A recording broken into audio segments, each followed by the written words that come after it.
દબાવ્યું. પાટણ ડેપોની 4 વાગે ઉપડતી સિદ્ધપુર દ્વારકા. તો ચાલો હવે અહીંયાથી કેટલા વાગે ઉપડે ને કેટલા વાગે પહોંચે આપણે માસ્ટરશ્રીને પૂછીએ છીએ. તો જણાવશો સાહેબ? અહીંયા આવી જાઓ તો જરા બોલો.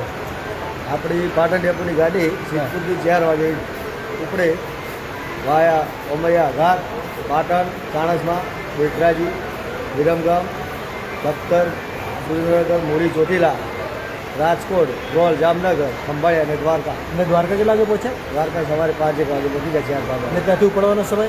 સાંજે 5 વાગે રાખવા. ને પાટણ કેટલા વાગે આવે ગાડી? પાટણ સવારે 4-5 વાગે આવી જાય. 4-5 વાગે આવી જાય ને. જોઈ શકો છો મિત્રો પાયલોટ લઈ કે આ અમારા અહીંયા બસના કંડક્ટર શ્રી, ત્યાં પાયલોટ શ્રી છે. તમારું નામ જણાવશો સાહેબ? મારું નામ નિકુલસિંહ. Nikulsinh, very good. આજ તો નવી જ બસ ચાલુ કરી ને તમે? Very good. ચલો તો આપણે પબ્લિકથી સાથ ને સહકારની અસર આપશું, બરોબર ને? બોલો કંઈ કહેશો એના વિશે 2 શબ્દ? બસ લાભ લેવા વિનંતી. હા, અમારી નવી બસ નવો રૂટ હા, ને દ્વારકાધીશના દર્શન કરવા આવી. હા બરોબર, વેરી ગુડ. ચાલો તો મિત્રો આવો, વિઝિટ કરો, બસમાં બેસો, મુસાફરી કરો અને લાભ લો.